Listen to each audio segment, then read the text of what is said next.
Praise the lord. Thank you so much for joining us. మరి ఈ Bible study start అవ్వబోతున్న సమయంలో త్వరగా మీరందరూ కూడా మీ బైబిల్స్ అవి తీసుకొచ్చుకొని మీరు బైబిల్స్ ఒక నోట్బుక్ కూడా రెడీ చేసుకోవాలని కోరుకుంటున్నాను. మరి దేవుని వాక్యంలోకి వెళ్ళక ముందర, బైబిల్ స్టడీ మొదలు పెట్టక ముందర త్వరగా ఈ సమయం తీసుకొని ఈ యూట్యూబ్ లింక్ మీరు మీ ఫ్యామిలీకి, స్నేహితులకి, బంధువులకి త్వరగా పంపించండి. వాళ్ళు కూడా మీతో పాటు బైబిల్ స్టడీలో జాయిన్ అవ్వడానికి వాళ్ళకి అవకాశం ఉంటుంది. అలాగే వీడియోని లైక్ చేయండి, ఛానల్కి సబ్స్క్రైబ్ చేయండి ఈ సమయంలో. అలాగే కామెంట్ సెక్షన్లో కూడా యాక్టివ్గా ఉండడానికి ప్రయత్నించండి. మరి ఈ సమయంలో మన వర్షిప్ టీము మనకి ఒక పాట పాడి మనల్ని వర్షిప్లో లీడ్ చేస్తారు.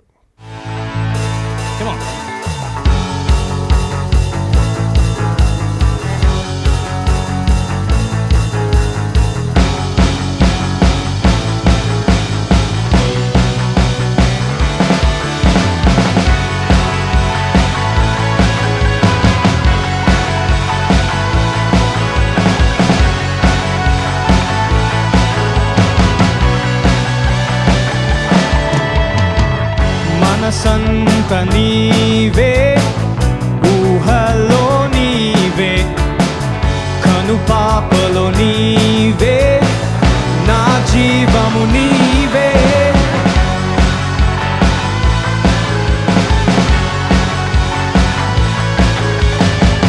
నరనరములో నీవే, నా సర్వము నీవే, హృదయములో నీవే, యేసయ్యా నీవే. నా పెదవులపై ప్రతిగానం నీవేగా, నా ప్రతి శ్వాసలో నీకే ఆరాధనా.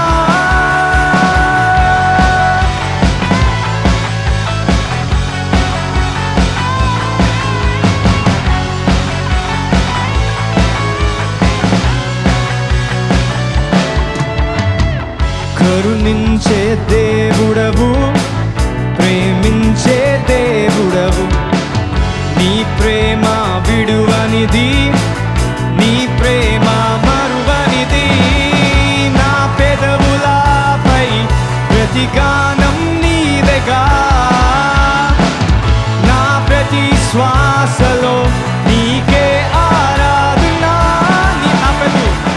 నా పెదవులపై ప్రతిగానం నీవేగా, నా ప్రతి శ్వాసలో నీకే ఆరాధనా.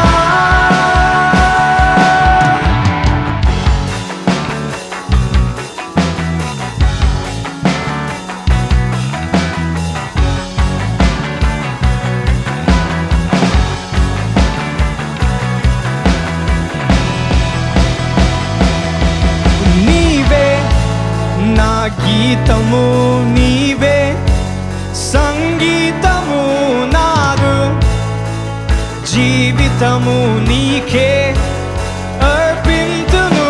నీవే నా గీతము, నీవే సంగీతము నాదు, జీవితము నీకే అర్పింతును. నీవే నా గీతము, నీవే సంగీతము నాదు, జీవితము నీకే అర్పింతును.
మరి మన వర్షిప్ టీంకి ఒకసారి అందరూ కూడా చప్పట్లు కొట్టాలని కోరుకుంటున్నాను.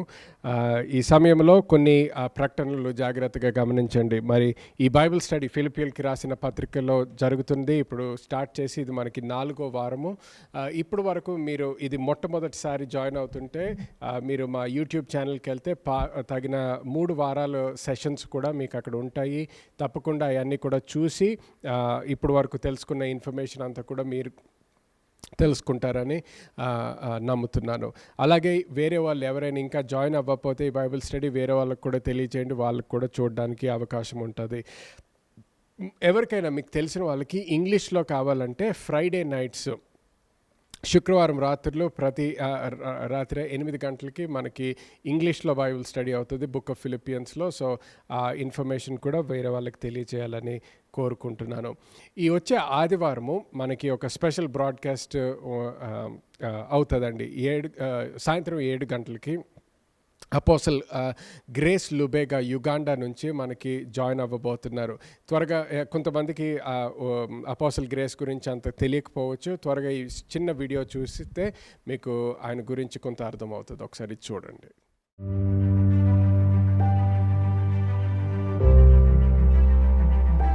For the things that are seen are temporal, but the things which are not seen are eternal. Ask your neighbor, what do you see? When he walks to that grave, no hell, no highway, no fire, no brimstone will stop the Son of God. You're pumping adrenaline in your soul as you're reading the story of Jesus. You're pumping adrenaline in your soul. That's how you receive faith.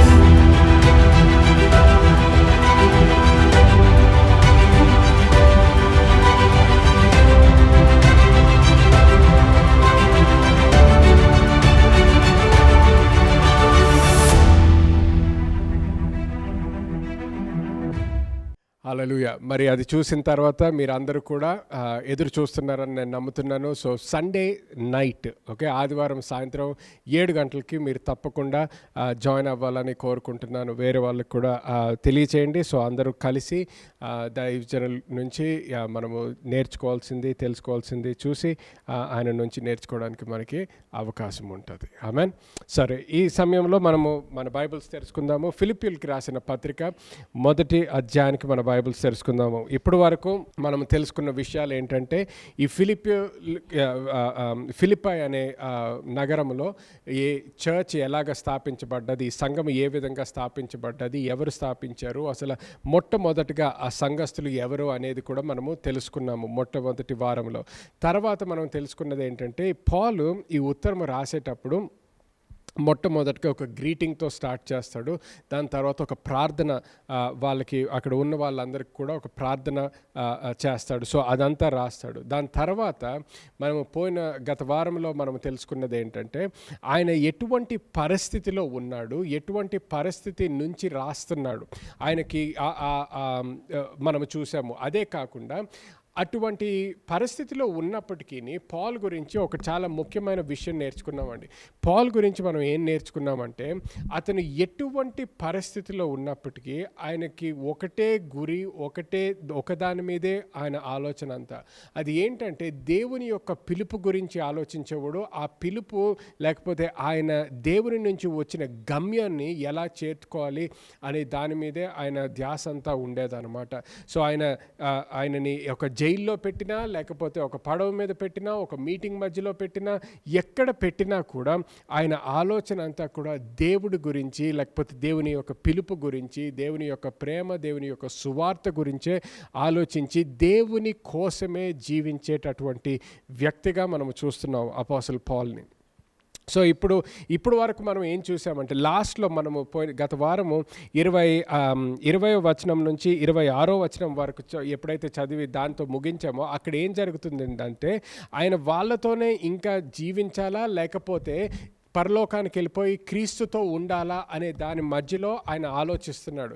కానీ వీళ్ళతో ఈ లోకములో ఉంటే అక్కడ ఉన్న సంఘాలకి అది లాభముగా ఉంటుందని ఆయన ఎటువంటి తీర్మానం తీసుకున్నాడంటే కేవలం ఆయన గురించి ఆలోచించడం కాకుండా అక్కడ సంఘాల గురించి, దేవుని యొక్క రాజ్యము గురించి ఆలోచించి పరలోకానికి వెళ్ళకుండా అక్కడే ఆయన ఇంకా జీవించి అక్కడ ఉన్న సంఘాలకి ఆశీర్వాదకరంగా జీవించాలని ఆలోచించాడు అన్నమాట. అటువంటి తీర్మానం తీసుకున్నాడు. ఇప్పుడు చూడండి 27వ వచనం నుంచి మనము చదవడం మొదలు పెడదాము. ఫిలిపియన్స్ చాప్టర్ 1 వర్స్ 27, మొదటి అధ్యాయము 27వ వచనం నుంచి మొదలు పెడదాం. చదవం. నేను వచ్చి మిమ్మును చూచినను రాకపోయినను మీరు ఏ విషయంలోనూ ఎదిరించు వారికి బెదరక అందరూ ఒకే భావముతో సువార్త విశ్వాస పక్షమున పోరాడుచు ఏక మనస్సు గలవారై నిలిచి ఉన్నారని నేను మిమ్మును గూర్చి వినులాగున మీరు క్రీస్తు సువార్తకు తగినట్లుగా ప్రవర్తించుడి. హల్లెలూయా. చూడండి, ఆ లాస్ట్లో ఏమన్నాడంటే మీరు క్రీస్తు సువార్తకు మళ్ళీ చెప్పమ్మా, క్రీస్తు సువార్తకు తగినట్లుగా ప్రవర్తించుడి అంటున్నాడు. క్రీస్తు సువార్తకు తగినట్లుగా ప్రవర్తించుడి అంటున్నాడు. క్రీస్తు యొక్క సువార్త అంటే ఏంటండి? మనకి ముందర నుంచి మనము క్రీస్తు యొక్క సువార్త గురించి నేను కొన్నిసార్లు ముందర బోధించాను. క్రీస్తు యొక్క సువార్త అంటే ఆయన కృప బట్టి ఏ విధంగా మానవుడిని రక్షించడానికి యేసుక్రీస్తుని పంపించాడు ఈ లోకానికి, అదే దేవుని యొక్క సువార్త. సో ఇక్కడ ఉన్న సంఘములో కూడా మనం అపోస్తల కార్యములో నుంచి చదివాము. ఎప్పుడైతే లూదియా గురించి చదివామో అక్కడ ఉన్న జైల్ గార్డ్ గురించి చదివాము. తర్వాత దెయ్యం పట్టిన పాప గురించి కూడా చదివాము. ఈ మూడు విషయాల్లో కూడా దేవుని యొక్క సువార్త ద్వారా ముగ్గురు కూడా ఏ విధంగా దేవుని యొక్క రక్షణ అనుభవించారో చూసాము. సో అటువంటి రక్షణ అనుభవించిన తర్వాత ఇక్కడ ఏమంటున్నాడు? ఆ రక్షణ, ఆ సువార్తకు తగ్గట్టు మనము ప్రవర్తించాలంట. ఆ రక్షణ, ఆ సువార్త మన జీవితాలకు వచ్చిందంటే దాని ప్రకారంగా, లేకపోతే దానికి తగినట్లుగా మనము జీవించాలి. అంటే ఏంటి? మనము ఒక రక్షణలోకి వచ్చిన తర్వాత రక్షించబడిన వారిగా జీవించాలి. అంటే ఇంకొక రకంగా చెప్పాలంటే రక్షించబడిన వారి జీవితానికి, రక్షణలోకి రాని వాళ్ళ జీవితానికి ఒక తేడా అనేది కనిపించాలి, భేదం అనేది ఉండాలి. తేడా కనిపించకుండా జీవించకూడదండి. మన జీవితాన్ని ఎప్పుడైనా ఎవరన్నా చూస్తే వేరే వాళ్ళలాగా జీవించట్లేదు అనేది గమనించాలి. వేరే వాళ్ళలాగా ఆలోచించట్లేదు అనేది వాళ్ళకి అనిపించాలి, లేకపోతే వాళ్ళు చూడగలగాలి. అది చూసేటటువంటి విధానంలో మనము అందరం కూడా జీవించాలి. ఓకే, మళ్ళీ ఒకసారి నేను అది ఇంగ్లీష్లో కూడా చదువుతాను చూడండి. Above all else you must live like citizens of heaven, conducting yourselves in a manner worthy of the good news of Christ అన్నాడు. ఇంకొకటి ఇక్కడ ఏమంటున్నాడంటే, తెలుగులో ఇది ముందర వచనంలో ఉండుండొచ్చు. ఏమంటాడు? Above all else you must live as citizens of haven. అంటే మీరు ఈ లోకానికి చెందిన వారిగా కాకుండా పరలోకానికి చెందిన వారిగా జీవించాలి అంటున్నాడు. గమనించండి, ఎక్కడి నుంచి రాస్తున్నాడు? ఒక జైల్ సెల్లోంచి రాస్తున్నాడు. ఓకే, జైల్ నుంచి రాస్తూ ఏమంటున్నాడు? సో అంటే పౌలు మనసులో ఏమంటున్నాడంటే, నువ్వు ఒక పడవలో ఉన్నా, ఒక ఖైదీగా జీవిస్తున్నా, లేకపోతే ఒక రాజు ప్యాలెస్లో జీవిస్తున్నా, లేకపోతే ఒక మీటింగ్లో ఉన్నా, సంఘములో ఉన్నా, మార్కెట్లో ఉన్నా, ఎక్కడ ఉన్నా ఒకటి మర్చిపోకూడదు. అది ఏంటంటే నువ్వు ఈ లోకానికి సంబంధించిన వ్యక్తివి కాదు. హల్లెలూయా. నువ్వు ఈ లోకంలో నీ సిటిజన్షిప్ ఈ లోకానికి చెందింది కాదు, పరలోకానికి చెందిన వ్యక్తి అనేది ఎప్పుడు మర్చిపోద్దు అంటున్నాడు. అది మర్చిపోకుండా ఇప్పుడు దేవుని యొక్క సువార్త విన్నావు కాబట్టి ఆ సువార్తకి తగినట్లు జీవించమంటున్నాడు. హల్లెలూయా. సో అంటే లోకములో జీవిస్తున్నా, పరలోకములో జీవిస్తున్నా ఎలా జీవించాలండి? పరలోకానికి చెందిన వారిగా జీవించాలి. హల్లెలూయా, హల్లెలూయా. సో ఎక్కడ జీవిస్తున్నా, ఎటువంటి పరిస్థితిలో ఉన్నా, సంతోషంతో నిండిపోయి ఉన్నా, దుఃఖంతో నిండిపోయి ఉన్నా, ఎటువంటి పరిస్థితిలో ఉన్నా కూడా మనము పరలోకానికి చెందిన వారిగానే జీవించాలి. హల్లెలూయా. దాని తర్వాత ఏమంటున్నాడు? Whether I come to see you again or hear about you. నేను మీ దగ్గరికి రావాలి అనేది ఆయన కోరిక అనేది మనం ముందర చదివాము. సో ఇప్పుడు ఏమంటున్నాడు? నేను మీ దగ్గరికి వచ్చి మిమ్మల్ని చూసినా, లేకపోతే నేను మీ గురించి విన్నా కూడా ఏమని వినాలని కోరుకుంటున్నాడు? ఈ సువార్తకు తగినట్లు వీళ్ళు జీవిస్తున్నారు అనేదే నేను వినాలని కోరుకుంటున్నాను అంటున్నాడు. ఆమేన్. ఓకే, చూడండి, కంటిన్యూ చేయమ్మా. అట్లు మీరు బెదరకుండుట వారికి నాశనమును మీకు రక్షణయును కలుగుననుటకు సూచన అయి ఉన్నది. ఇది దేవుని వలన కలుగునదియే. ఏలగనగా మీరు నాయందు చూచినట్టియు నాయందున్నది మీరిప్పుడు వినుచున్నట్టియు పోరాటము మీకును కలిగియున్నందున క్రీస్తునందు విశ్వాసముంచుట మాత్రమే గాక ఆయన పక్షమున శ్రమపడుటయు ఆయన పక్షమున మీకు అనుగ్రహింపబడెను. ఓకే, సో చూడండి, ఇక్కడ పోరాటం గురించి మాట్లాడుతున్నాడు. పోరాడడం గురించి మాట్లాడుతున్నాడు. అలాగే 28వ వచనంలో ఏమంటున్నాడు? Don't be intimidated in any way by your enemies అంటున్నాడు. అంటే ఏంటి? బెదిరిపోకుండా జీవించమంటున్నాడు. హల్లెలూయా. అంటే ఏంటి? ప్రతి క్రైస్తవుడికి పోరాడడం అనేది ప్రతి క్రైస్తవుడి యొక్క జీవితంలో అది కనిపిస్తుందండి. ఓకే, పోరాటకుండా నేను క్రైస్తవుడిగా జీవించాలనుకుంటున్నాను, లేకపోతే పోరాటం లేకుండా సంతోషంగా జీవించాలనుకుంటున్నాను, పోరాటం లేకుండా సమాధానంలో జీవించాలనుకుంటున్నాను, నాకు పోరాటం అంటేనే వద్దు అంటే నీకు క్రైస్తవ జీవితం వద్దు అంటున్నట్టు. ఓకే, ప్రతి క్రైస్తవుడి జీవితంలో పోరాడడం అనేది తప్పకుండా వాళ్ళ జీవితంలో అనుభవించాలి. ఆ పోరాటంలో మనము విజయం సాధించాలి. హల్లెలూయా. సో పోరాటం ఎలాగ పోరాడమంటున్నాడు? ఏదైనా మన సాతాను వచ్చినప్పుడు, శత్రువులు వచ్చినప్పుడు భయపడొద్దు అంటున్నాడు, బెదిరిపోవద్దు అంటున్నాడు. సో బెదిరిపోకుండా ఎలాగ జీవించాలంటే మనము ఇంగ్లీష్లో ఎలాగుంటుందంటే స్టాండ్ ఫర్మ్ అని ఉంటుంది. అంటే నిశ్చయంగా ఉండాలంట మనము. ఓకే, నిశ్చయంగా జీవించాలి మన జీవితాలు. సో ఇక్కడ చూడండి, మనం ఇక్కడ 27వ వచనం నుంచి అంత పౌలు రాసేది మన క్రీస్తులో ఎదగటం గురించి రాస్తున్నాడు. ఓకే, ఇది మామూలుగా ఒకసారి రక్షణలోకి వచ్చేసిన తర్వాత అదే పరిస్థితిలో అదే లెవెల్లో జీవించడం గురించి రాయట్లేదు. ఇక్కడ ఏమంటున్నాడంటే క్రీస్తులో మనం ఎదగాలంటున్నాడు. సో మనం ఎదగడం మొదలుపెట్టినప్పుడు మొట్టమొదటిగా మన జీవితంలో మనం ఏం చూడగలగాలంటే వేరే వాళ్ళు మనము నిశ్చయంగా జీవిస్తున్నట్టు చూడగలగాలి. Hallelujah. Standing firm on the promises of God. నిశ్చయంగా జీవించడము, మనము ఏమి ఆలోచిస్తున్నామో, ఏమి నమ్ముతున్నామో, దేని మీద స్థిరంగా జీవిస్తున్నామో, దేని మీద మనం విశ్వాసం పెట్టుకుంటున్నామో చాలా క్లియర్గా డిఫైన్ అవ్వాలి, చాలా క్లియర్గా వేరే వాళ్ళకు కూడా తెలియాలి. ఓకే, చూడండి, ఇంగ్లీష్లో ఒకసారి చదువుతాను. Don't be intimidated in any way by your enemies. శత్రువుల ద్వారా నువ్వు అసలు బెదిరిపోవద్దు అంటున్నాడు. This will be a sign to them that they are going to be destroyed but that you are going to be saved even by God himself. నువ్వు నిశ్చయంగా జీవించినప్పుడు, బెదిరిపోకుండా జీవించినప్పుడు ఏమంటున్నాడు? దానికి ఒక సైన్ అంటున్నాడు. దేనికి సైన్? నీ శత్రువులు నాశనం అయిపోతారు అనే దానికి సైన్ అంటున్నాడు. హల్లెలూయా. నువ్వు ఎప్పుడైతే నిశ్చయంగా జీవిస్తావో, ఎప్పుడైతే క్లియర్గా సువార్త గురించి ఆలోచిస్తావో, ఎప్పుడైతే దేవుని యొక్క వాక్యములో ఉన్న సత్యము గురించి ఆలోచిస్తావో, దాని ప్రకారంగా ఎప్పుడైతే జీవించడం మొదలు పెడతావో, ఇక్కడ ఏమంటున్నాడు?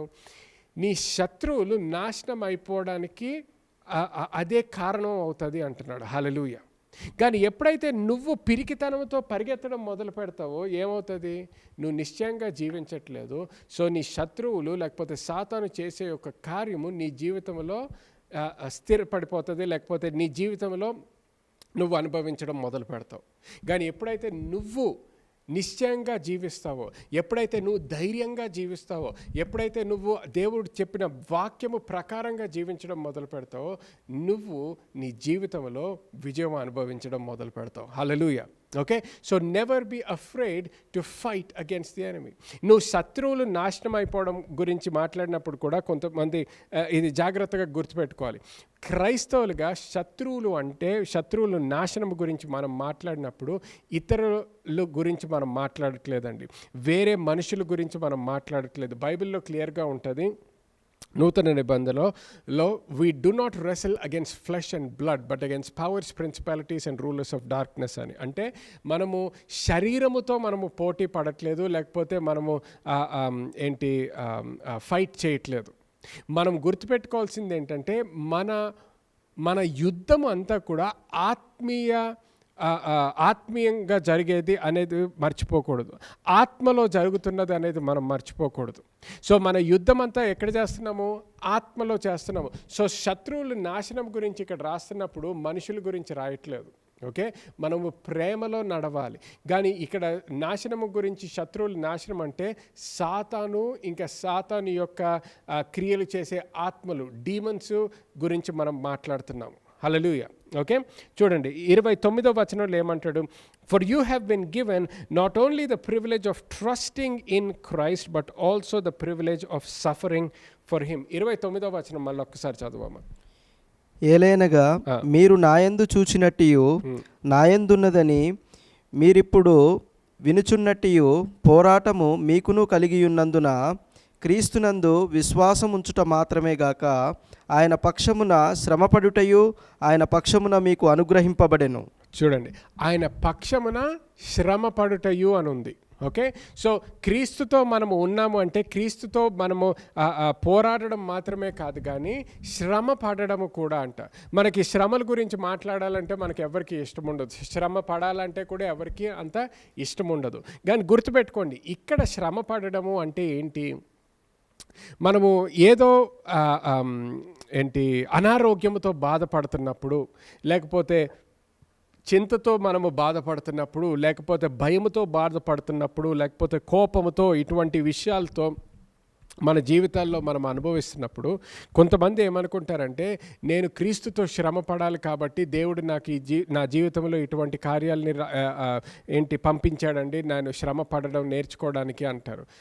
గమనించండి, క్రీస్తు లేకపోతే దేవుడు మనకి ఎప్పుడన్నా ఏదన్నా నేర్పించాలంటే ఆయన వాక్యము ద్వారా, ఇంకా ఆయన ఆత్మ, పరిశుద్ధాత్మ ద్వారా మనకి నేర్పిస్తాడు. ఆయన వాక్యం చాలాసార్లు క్రైస్తవులు కూడా చాలామంది ఆత్మలో జీవించకుండా శారీరకంగా ఆలోచించి శారీరకంగా జీవిస్తారు. కాబట్టి చాలాసార్లు దేవుడు ఏదైతే ఆయన వాక్యము ద్వారా మనకి నేర్పించాలనుకుంటాడో అది మనము నేర్చుకోము. చాలాసార్లు ఆయన ఆత్మ ద్వారా ఏదైతే మనకి నేర్పించాలనుకుంటాడో, ఆయన ఆత్మ ద్వారా మన జీవితంలో ఏదైతే మార్పు తీసుకురావాలనుకుంటాడో, ఆయన ఆత్మ ద్వారా మన జీవితంలో ఒక మార్గం నుంచి వేరే మార్గానికి తీసుకెళ్ళడానికి ఎప్పుడైతే ప్రయత్నిస్తాడో, చాలామంది క్రైస్తవులు మనము ఎప్పుడైతే ఆయన స్వరము మనము గ్రహించమో, ఆయన స్వరాన్ని మనము గ్రహించి దానికి విధేయత ఎప్పుడైతే చూపించమో, ఎప్పుడైతే మన జీవితంలో దేవుని యొక్క స్వరము వినకుండా, దేవుని యొక్క మాటకి విధేయత చూపించకుండా మన సొంతగా మనము జీవిస్తామో, చాలాసార్లు ఏమవుతుంది, దానికి ఫలము, మన సొంత క్రియలకి ఫలము మనం అనుభవిస్తాం. ఎప్పుడైతే మనము మన జీవితంలో ఓడిపోతామో, ఎప్పుడైతే మన జీవితంలో లాస్ చూస్తామో, మనకున్న డబ్బులో మనం ఎప్పుడైతే లాస్ చూస్తామో, బిజినెస్లో లాసు, జాబ్లో లాసు, ఇటువంటి అయినప్పుడు, లేకపోతే మన మనసు విరిగిపోయినప్పుడు, ఏదైనా గొడవలు వచ్చినప్పుడు, వేరే వాళ్ళు మనము ఎవరి మీద అయితే మనము మన ఫెయిత్, లేకపోతే మనము ఎవరి మీద అయితే నమ్మామో వాళ్ళు మనల్ని విడిచిపెట్టి వెళ్ళిపోయినప్పుడు, అప్పుడు మన మనసు విరిగిపోయినప్పుడు మనము దాని నుంచి నేర్చుకుంటాం.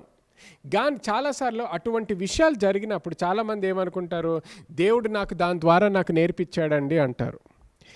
దేవుడు దాని ద్వారా నేర్పించలేదండి.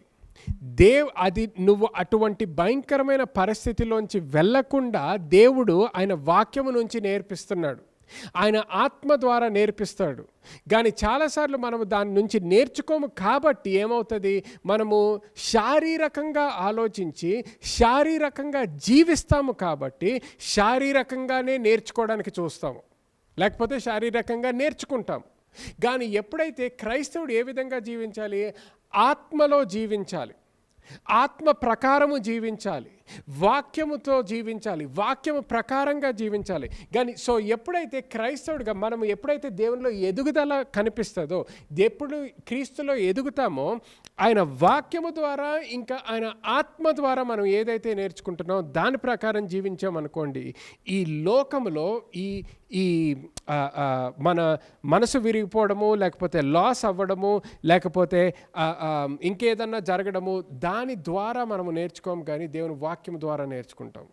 కానీ ఇప్పుడు ఎవరైనా భయంకరమైన పరిస్థితుల్లో వెళ్ళారు, మీ మనసు విరిగిపోయింది, లేకపోతే మీ బిజినెస్లో లాస్ అయింది, తప్పుడు తీర్మానాలు తీసుకున్నారు, దాని నుంచి నేర్చుకోగలమా అంటే తప్పకుండా.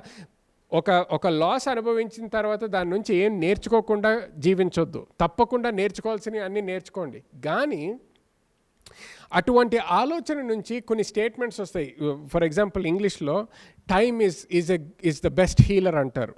అంటే సమయము బట్టి మనము హీలర్ అంటే స్వస్థత వస్తుంది అన్నట్టు. ఓకే, సో మనసు విరిగిపోయిందంటే కొంతకాలం జీవిస్తే అలాగే తర్వాత మనకి స్వస్థత వస్తుంది అన్నట్టు. లేకపోతే మన జీవితంలో ఏదైనా భయంకరమైనది అనుభవించామంటే కొంత టైం ఇవ్వండి, తర్వాత దాని ద్వారా మనకి స్వస్థత వస్తుంది అన్నట్టు. గమనించండి, అటువంటి స్టేట్మెంట్స్ నమ్మటము ఒక క్రైస్తవుడికి అది తప్పు. గమనించండి, time is not the best healer, God is the best healer. అర్థమవుతుందా? God is the best healer. అలాగే ఇంకొక స్టేట్మెంట్ కూడా, experience is the best teacher అంటారు. అంటే మనం ఏదైనా అనుభవిస్తే దాని ద్వారా బాగా నేర్చుకుంటామని. Experience is not the best teacher, God is the best teacher. The Holi Spirit is the best teacher. పరిశుద్ధాత్మ దేవుడు మనకి ఎందుకు ఇవ్వబడ్డాడండి? మనకి నేర్పించడానికి ఇవ్వబడ్డాడు. హల్లెలూయా. ఆయన ఇవ్వబడ్డ తర్వాత experience is the best teacher అనడం ఏంటండి అసలు? It is an insult to the Holi spirit. పరిశుద్ధాత్మ దేవునికే అది ఒక ఇన్సల్ట్ అలాగ మాట్లాడడం.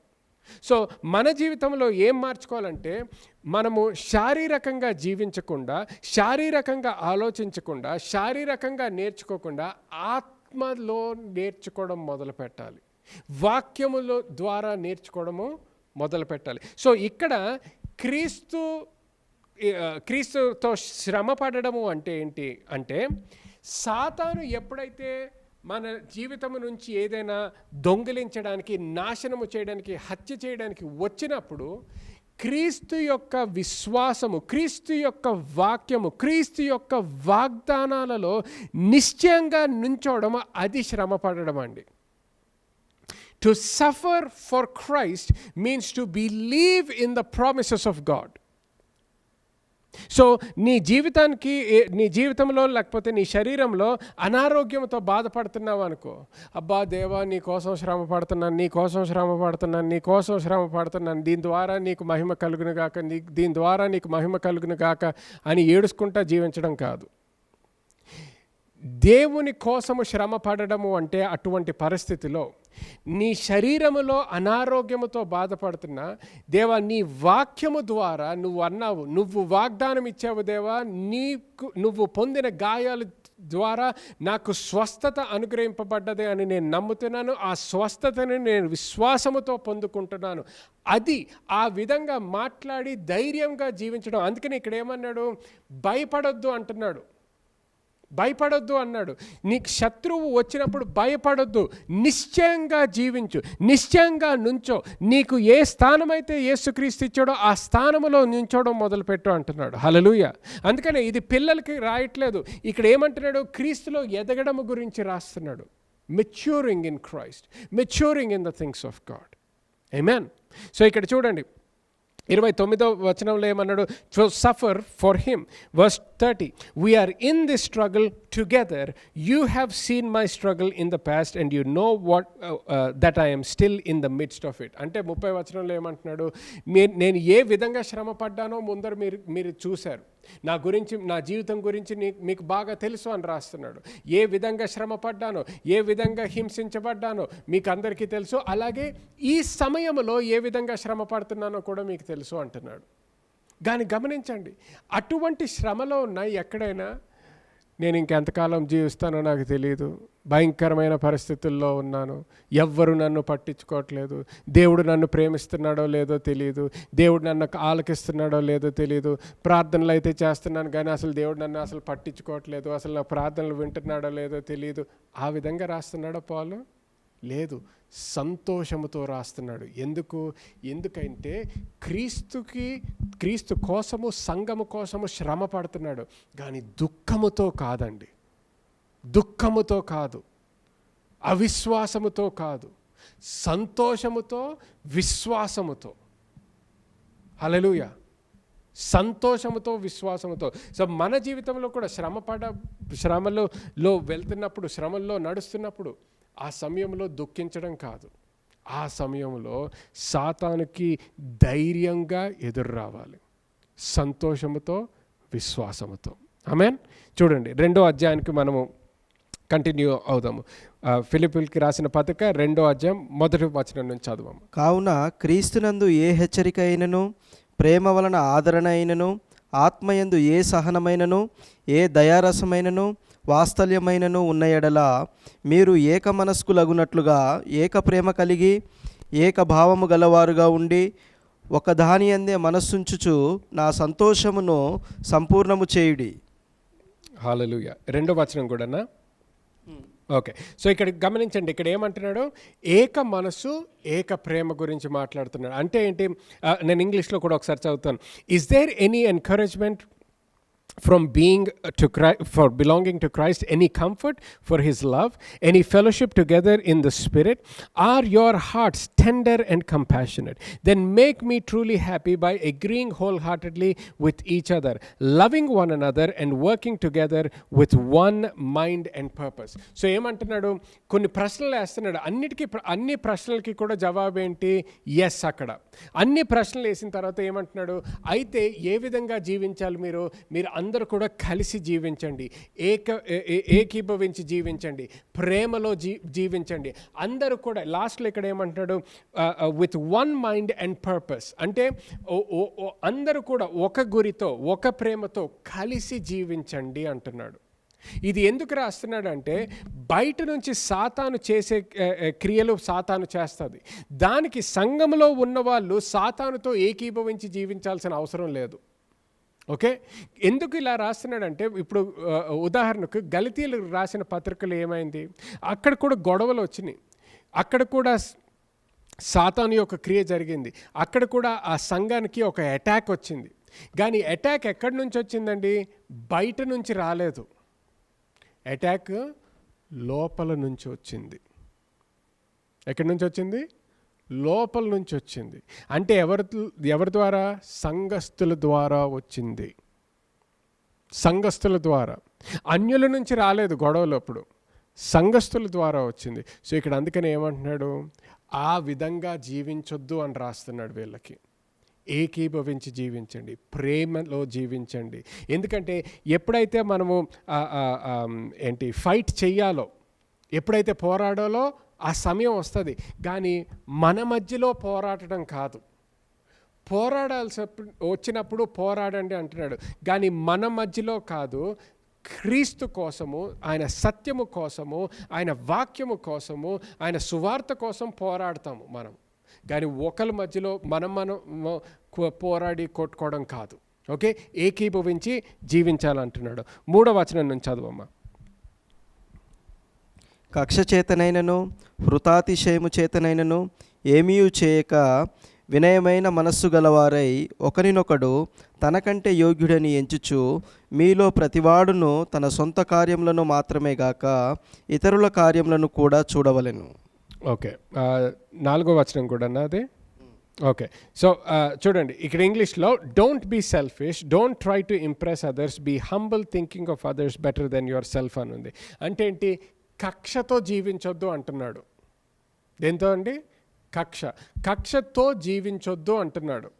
ఓకే. మళ్ళీ ఒక్కసారి 3వ వచనం చదవమ్మా నాకు. కక్ష చేతనైనను హృతాతిశయము చేతనైనను ఏమీయూ చేయక వినయమైన మనస్సు గలవారై ఒకరినొకడు తనకంటే యోగ్యుడని ఎంచుచు. చూడండి, ఒకడికొకడు తనకైనా యోగ్యుడయ్యి ఎంచుచు అని ఉంది. అంటే ఏంటి? వేరే వాళ్ళ గురించి ఆలోచించినప్పుడు, సంఘంలో వేరే వాళ్ళ గురించి ఆలోచించినప్పుడు గుర్తుపెట్టుకోండి, మనము కాంపిటీషన్తో జీవించట్లేదు, కక్షతో జీవించొద్దు, జెలసీతో జీవించొద్దు, సెల్ఫిష్నెస్తో జీవించొద్దు అంటున్నాడు. మీ సొంత విషయాల గురించి ఆలోచించొద్దు అంటున్నాడు. కానీ వేరే వాళ్ళ గురించి ఆలోచించినప్పుడు ఏ విధంగా ఆలోచించమంటున్నాడు? మీకన్నా మంచిగా ఆలోచించండి అంటున్నాడు. ఇంగ్లీష్లో ఇలాగంటాడు, don't think be humble thinking of others as better than your self. మీకన్నా మంచివారుగా ఆలోచించండి. మీ గురించి మీరు ఎలాగ ఆలోచిస్తారో దానికన్నా మంచిగా ఆలోచించండి వేరే వాళ్ళ గురించి అంటున్నాడు. హల్లెలూయా. ఎవరి గురించి? సంఘములో ఉన్న వాళ్ళ గురించి, సంఘంలో వాళ్ళ గురించి రాస్తున్నాడు. అగైన్ కక్ష ఇదంతా ఎందుకు వస్తుంది? ఎప్పుడైతే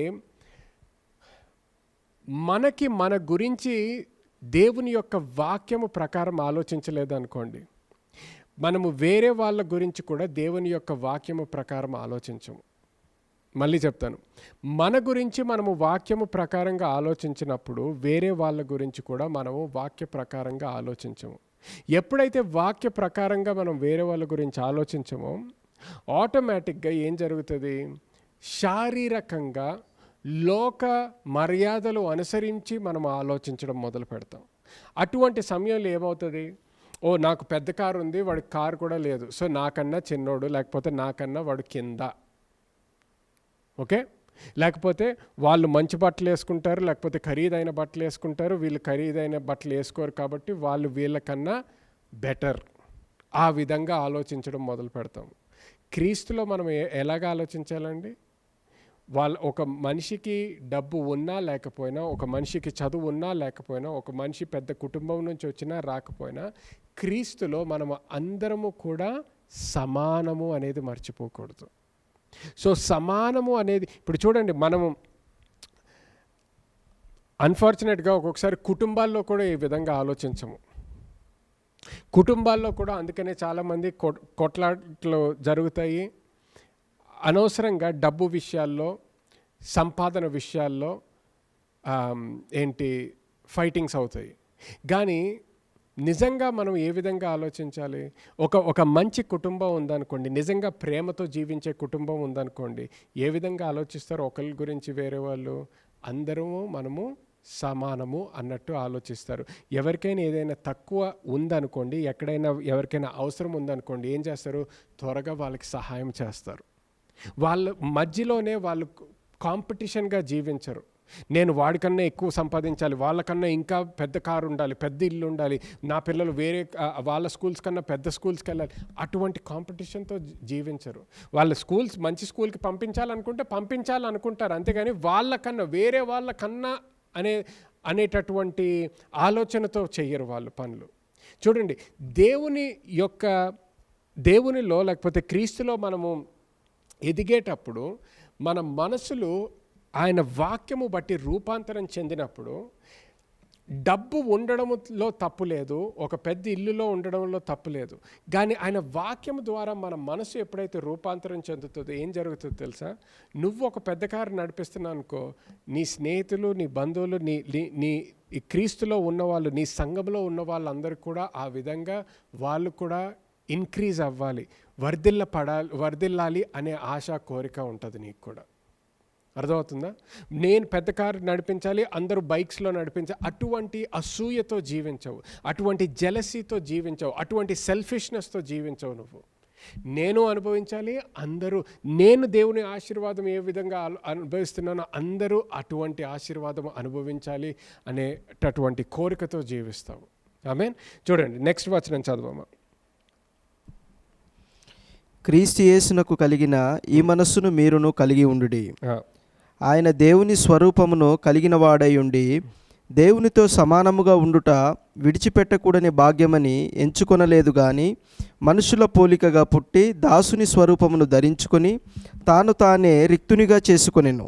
ఓకే, సో రెండో పాయింట్, మనము క్రీస్తులో ఎదిగే సమయంలో ఎదుగుతున్నప్పుడు మొట్టమొదటిగా ఏమన్నాను? నిశ్చయంగా ఉండాలి అన్నాను మనము. ఓకే, నిశ్చయంగా ఉండాలి. రెండోది గుర్తుపెట్టుకోండి, రెండో పాయింట్ ఏంటంటే, క్రీస్తులో ఎదుగుతున్నప్పుడు మనము క్రీస్తుని అనుకరిస్తూ జీవించాలి. క్రీస్తుని అనుకరిస్తూ జీవించాలి. ప్రతి విషయంలో కూడా మనము క్రీస్తుని అనుకరిస్తూ జీవించాలి. అందుకని ఇక్కడ 5వ వచనంలో ఏమన్నాడు చూడండి మళ్ళీ, you must have the same attitude that Christ Jesus had. అంటే క్రీస్తుకి ఎటువంటి యాటిట్యూడ్తో జీవించాడో అటువంటిదే మన జీవితంలో ఉండాలంటున్నాడు. 6-7వ వచనంలో ఏమంటున్నాడు? Though he was with God. లేకపోతే తెలుగులో చదవము ఒకసారి 6-7 మళ్ళీ. ఆయన దేవుని స్వరూపమును కలిగిన వాడై ఉండి దేవునితో సమానముగా ఉండుట విడిచిపెట్టకూడని భాగ్యమని ఎంచుకొనలేదు గాని మనుషుల పోలికగా పుట్టి దాసుని స్వరూపమును ధరించుకొని తానే రిక్తునిగా చేసుకొనెను. ఓకే, సో క్రీస్తు దేవునితో సమానమని తెలుసుకున్నా కూడా ఆ పొజిషన్లోనే ఉండిపోలేదు. ఆమేన్. మీకోసము నా కోసము ఈ లోకంలో ఉన్న వాళ్ళ కోసం ఏం చేశాడు? ఆయనకు ఉన్న స్థానాన్ని విడిచిపెట్టి వచ్చాడు. హల్లెలూయా. సో ఇక్కడ ఏమంటున్నాడు? మనకి కూడా అటువంటి మనసు కలిగి జీవించాలంట. సో ఒకటేంటి, నేను ఆదివారాలు చెప్పే మెసేజ్లో నేను అన్నాను, మనము క్రీస్తులో ఎదిగే సమయంలో గుర్తించాల్సింది ఏంటంటే, మనము క్రీస్తులో దేవుని యొక్క స్థానాన్ని మనకి ఇచ్చాడు. క్రీస్తుకున్న స్థానాన్ని ఆత్మలో దేవుడు మనకి ఇచ్చాడు. కానీ అదే సమయంలో కూడా మనము క్రీస్తుకి ఈక్వల్గా, క్రీస్తుకి ఎటువంటి స్థానం అయితే దేవుడు ఇచ్చాడో పరలోకంలో లేకపోతే ఆత్మలో, అదే స్థానాన్ని మనకి ఇచ్చాడని గుర్తించిన మనము వంగి వేరే వాళ్ళకి సహాయకరంగా జీవించడము, లేకపోతే వేరే వాళ్ళు బాధలో ఉన్నప్పుడు వాళ్ళకి సహాయం చేయడము, లేకపోతే వేరే వాళ్ళకి ప్రార్థన చేయడము, లేకపోతే వేరే వాళ్ళు కష్టంలో ఉన్నప్పుడు మనము వాళ్ళకి ఆదుకోవడము, ఇది మర్చిపోకూడదు అంటున్నాడు. హంబల్ చేసుకోవాలి, తగ్గింపు కనిపించాలి అంటున్నాడు మన జీవితంలో. ఎందుకు? క్రీస్తు యొక్క జీవితంలో కూడా అటువంటి తగ్గింపు కనిపించింది. దేవునికి సమానముగా ఉన్నప్పటికీ ఆయన స్థానాన్ని అంత విడిచిపెట్టి నీ కోసము నా కోసము ఈ లోకానికి వచ్చాడండి. లోకానికి రావడం మాత్రమే కాదు కానీ ఒక శిలువపై మరణించాడు. గమనించండి, శిలువపైన ఎవరిని వేసేవారు అంటే ఉత్తి స్లేవ్స్ని వేసేవారు. స్లేవ్స్ అంటే ఏంటి, బానిసల్ని వేసేవారు. ఓకే, బానిసల్ని వేసేవారు. సో కేవలం బానిసలు అటువంటి పరిస్థితికి లోబడ్డాడు. చాలాసార్లు మనము క్రైస్తవులుగా జీవించేటప్పుడు కూడా కొన్ని పనులు చేయాలంటే, కొంతమంది దగ్గరికి వెళ్ళాలంటే, కొంతమందితో మాట్లాడాలంటే, కొంతమంది పక్కన కూర్చోవాలంటే, కొంతమందితో తినాలంటే, అటువంటి పరిస్థితుల్లో చాలామంది నా స్థానం ఏంటి, వాళ్ళ స్థానం ఏంటి అన్నట్టు ఆలోచిస్తాము. కానీ ఇక్కడ ఏమంటున్నాడు క్రీస్తు? ఏ విధంగా జీవించాడు? ఆయనకి దేవునితో సమానముగా ఉన్న స్థానాన్ని విడిచిపెట్టి బానిసగా ఒక శిలువ పైన ఆయన జీవితాన్ని మనకిచ్చాడు. అటువంటి మనసు కలిగి జీవించాలంట మనం కూడా. హల్లెలూయా, హల్లెలూయా. చూడండి, నెక్స్ట్ వచనం చదవమ్మా. అందుచేతను పరలోకమందున్న వారిలో కానీ, భూమి మీద ఉన్న వారిలో కానీ, భూమి క్రింద ఉన్న వారిలో కానీ ప్రతి వాని మోకాలును యేసు నామమున వంగునట్లును, ప్రతి వాని నాలుకయు తండ్రి అయిన దేవుని మహిమార్థమై యేసుక్రీస్తు ప్రభువని ఒప్పుకొనున్నట్లును, దేవుడు ఆయనను అధికముగా హెచ్చించి ప్రతి నామమునకు పైనామమును ఆయనకు అనుగ్రహించెను. హల్లెలూయా. చూడండి, ఆదివారాలు ఆయన నామము గురించి నేర్చుకున్నాము కొన్ని వారాల నుంచి. ఇక్కడ ఏమంటున్నాడు? దేవుడు ఆయనని హెచ్చించాడంట. ఆయన హంబుల్ అయ్యాడు కాబట్టి, ఆయన జీవితంలో తగ్గింపు కనిపించింది కాబట్టి తండ్రి ఏం చేశాడు? ఆయనని హెచ్చించాడు. చాలాసార్లు మన జీవితాల్లో కూడా మనము ప్రమోషన్ కోసం ఎదురు చూస్తుంటాం, ఆఫీస్లో కానీ వేరే పొజిషన్స్లో కానీ. బైబిల్లో ఉంటుంది, promotion does not come from the north are the south but it comes from God అని. ఓకే, అంటే ఏంటి? మన జీవితంలో ఎప్పుడైనా ఇంకొక నెక్స్ట్ లెవెల్కి వెళ్ళాలంటే అది దేవుడు చేయాల్సిన కార్యం అండి. దేవుడు ఎప్పుడు చేస్తాడు? మన జీవితంలో తగ్గింపు కనిపించినప్పుడు.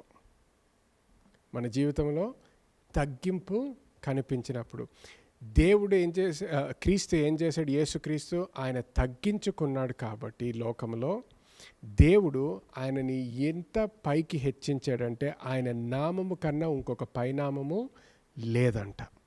హల్లెలూయా.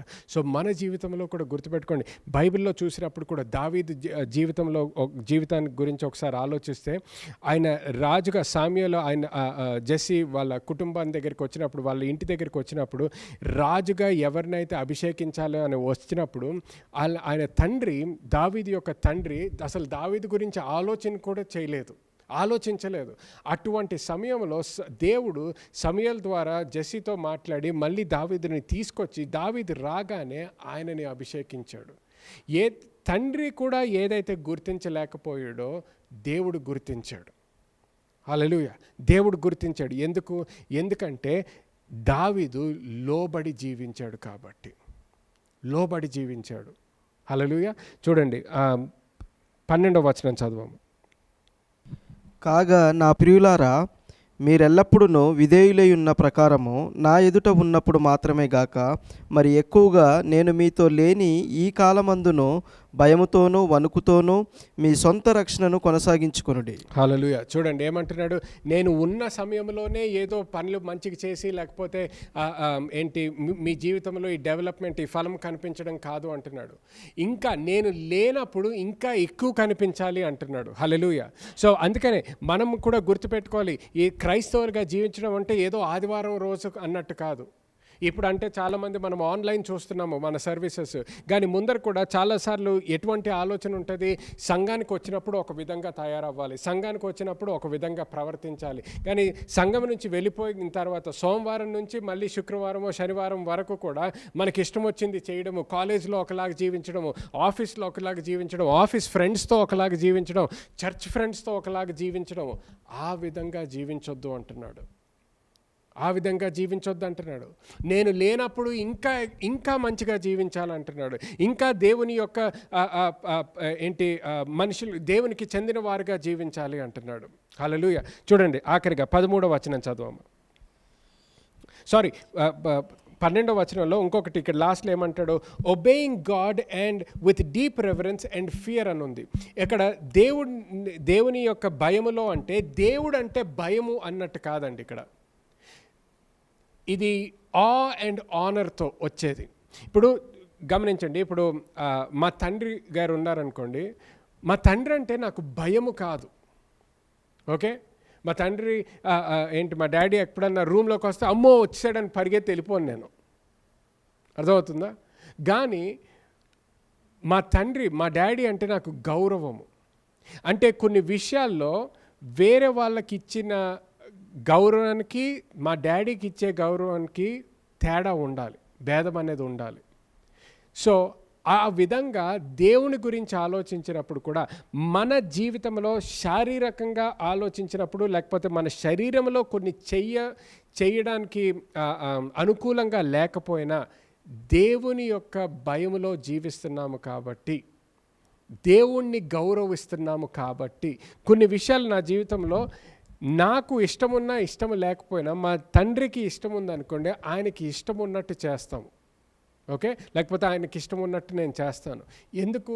నాకు ఇష్టం ఉన్నందుకు కాదు, కానీ ఆయన అంటే నాకు గౌరవం, ప్రేమ కాబట్టి. అదేవిధంగా మన జీవితంలో కూడా దేవుడు అన్నీ మనకి కావలసినట్లు కాకపోయినా దేవుడు నన్ను ప్రేమిస్తున్నాడు, ఆయన ఏదైనా చెప్తే నా మంచి కోసం చెప్తున్నాడు అనేది గుర్తించి మన శరీరాన్ని ఒంగగొట్టుకొని ఆయన కోసము జీవించడం మొదలు పెట్టాలి.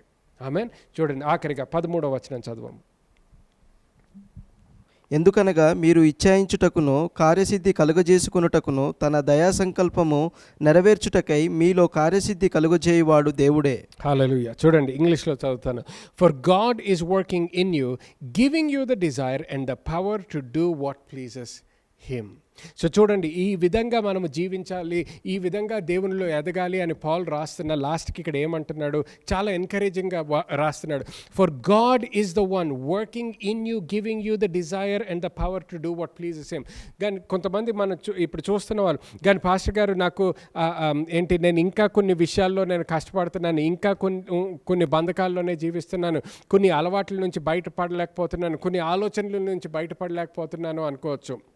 ఇక్కడ ఏమంటున్నాడు, నీ సొంత ప్రయత్నాల ద్వారా నువ్వు చేసేది కాదు, దేవుడు ఏదైతే మొదలు పెట్టాడో నీ జీవితంలో ఆయనే ఆ కోరిక, ఆశ ఇచ్చాడు నువ్వు విడుదలలో అనుభవించాలని. ఆయన ద్వారానే ఆ విడుదల కూడా వస్తుంది అంటున్నాడు. ఆయన ద్వారా ఆయన నీకు సహాయం చేస్తాడు. ఆయనకి ఏదైతే సంతోషం తెస్తాడో నీ జీవితంలో, నువ్వు కొన్ని క్రియలు చేసినప్పుడు ఏదైతే దేవునికి సంతోషం తెస్తుందో ఆ క్రియలు చేయడానికి కూడా ఆయనే నీకు సహాయం చేస్తాడంట. హల్లెలూయా. గమనించండి, కొంతమందికి మీరు బంధకంలో జీవిస్తున్నారు, లేకపోతే అదే ఆలోచనలో, అదే అలవాట్లలో ఇంకా కష్టపడుతున్నాను పాస్టర్ గారు, నేను విడుదల రావట్లేదు అనిపించవచ్చు మీకు. నీకు ఆ డిజైర్ ఆ కోరిక ఆశ ఉందనుకోండి, దాని నుంచి బయటపడాలి అనేది ఆ కోరిక కూడా దేవుని నుంచి వచ్చింది. ఆ కోరిక కూడా కొంతమంది, అందుకనే లోకంలో ఉన్న వాళ్ళకి ఆ కోరిక కూడా ఉండదు కొన్ని చెడ్డ అలవాట్ల నుంచి బయటికి రావాలనేది. కానీ మీకు ఆ కోరిక కూడా ఉన్నది ఎందుకు అంటే దేవుడు మీ జీవితంలో కార్యము చేస్తున్నాడు కాబట్టి. దానిలో నువ్వు విశ్వాసం పెట్టు, దేవుని యొక్క ప్రేమలో నీ విశ్వాసం పెట్టు, దేవుని యొక్క ప్రణాళికలో నీ విశ్వాసం పెట్టు. విశ్వాసం పెట్టి జీవిస్తూ కొనసాగు. దేవుడు ఎవరైతే నీకు ఆ కోరిక ఇచ్చాడో ఆయనే నీకు ఆ శక్తిని కూడా ఇస్తాడు. దాని ద్వారా నువ్వు విడుదల అనుభవిస్తావు. దాని ద్వారా ఆయన కోసము జీవించడము కూడా మొదలు పెడతావు. ఆమెన్. సో ఈ రోజుకి ఇక్కడికి ముగిద్దామండి. మళ్ళీ వచ్చే వారము 14వ వచనం నుంచి మనము కంటిన్యూ చేస్తాము. ప్రతి వారం చెప్తున్నట్లే దీంతో త్వరగా ముగించేసి ఆఫ్ చేసేసి అయిపోయింది అనుకోవద్దు. మళ్ళీ ఒకసారి ఈ వారంలో కూడా మళ్ళీ కొన్నిసార్లు ఈ వచనాలు చదవండి. దేవుడు మీతో మాట్లాడతాడు. మీరు నేర్చుకోవాల్సింది మీ జీవితానికి ప్రత్యేకంగా ఏ విధంగా ఇది అప్లై అవుతుందో కూడా దేవుడు మీకు, పరిశుద్ధాత్మ దేవుడు మీకు సహాయం చేస్తాడు, మీతో మాట్లాడతాడు. ఆమేన్. సరే, ఈ సమయంలో మనము ప్రార్థన చేసుకుందాము. బైబిల్ స్టడీ ముగించక ముందర మీకు ఎవరైనా మీరు దశమ భాగాలు లేకపోతే మినిస్ట్రీకి సపోర్ట్ చేయాలనుకుంటే కానుకల ద్వారా కూడా మీకు అకౌంట్ డీటెయిల్స్, అలాగే పేటిఎం, గూగుల్ పే, ఆ డీటెయిల్స్ అన్నీ కూడా మీకు స్క్రీన్ మీద ఉంటాయండి. సో ఈ సమయంలో మీరు ఇవ్వడానికి కూడా మీరు ప్రిపేర్ అవ్వచ్చు. సో ప్రార్థన చేసుకొని ముగించుకుందాము. దేవా, ఈరోజు మాతో మాట్లాడినందుకు కృతజ్ఞతలు చెల్లిస్తున్నాము. ఈ సమయంలో దేవా, చూస్తున్న వాళ్ళ ప్రతి ఒక్కరి జీవితంకి నీ ఆశీర్వాదము పలుకుతున్నాను. ఇప్పుడు మేము చదివిన వాక్యము దేవ, ఈ వచనాలు మా జీవితంలో నాటబడి దాని ద్వారా దేవ రావాల్సిన పంట కూడా వస్తుందని యేసుక్రీస్తు నామములో ప్రకటిస్తున్నాను. అలాగే ఈ సమయంలో ఎవరైతే వాళ్ళ దశమ భాగాలు కానుకలు ఇవ్వాలనుకుంటున్నారో, ప్రిపేర్ అవుతున్నారో దేవ, వాళ్ళందరి మీద కూడా నీ ఆశీర్వాదం పలుకుతున్నాను, నీ ప్రాస్పెరిటీ పలుకుతున్నాను దేవ. నీ supply, super natural supply, I'm declaring God's supernatural supply and abundance in your life. ఎటువంటి లోటు లేకుండా సమృద్ధిలో జీవించడానికి సహాయం చేస్తున్నందుకు కృతజ్ఞతలు చెల్లిస్తున్నాము. యేసుక్రీస్తు నామములో ప్రార్థిస్తున్నాను తండ్రి. Amen, amen. మరి మీరు ఆశీర్వదించబడితే తర్వాత అప్లోడ్ అయిన తర్వాత ఈ వీడియోలో కూడా కామెంట్ సెక్షన్లో మీరు కామెంట్స్ ద్వారా తెలియచేయండి. అలాగే మీకు ఏదైనా ప్రశ్నలు ఉంటే కూడా మాకు తెలియచేయండి. అలాగే ఎవరికైనా ప్రార్థన అవసరతలు ఉంటే తప్పకుండా మీరు మమ్మల్ని కాంటాక్ట్ చేయండి. ఫోన్ నంబరు అలాగే సోషల్ మీడియా ద్వారా అన్న మమ్మల్ని కాంటాక్ట్ చేయండి. మేము మీకోసం ప్రార్థన చేసి మీకు ఆశీర్వాదకరంగా ఉండాలనేదే మా కోరిక. God bless you. మళ్ళీ ఆదివారం 11 గంటలకి మన తెలుగు సర్వీస్లో కలుసుకుందాము. God bless you.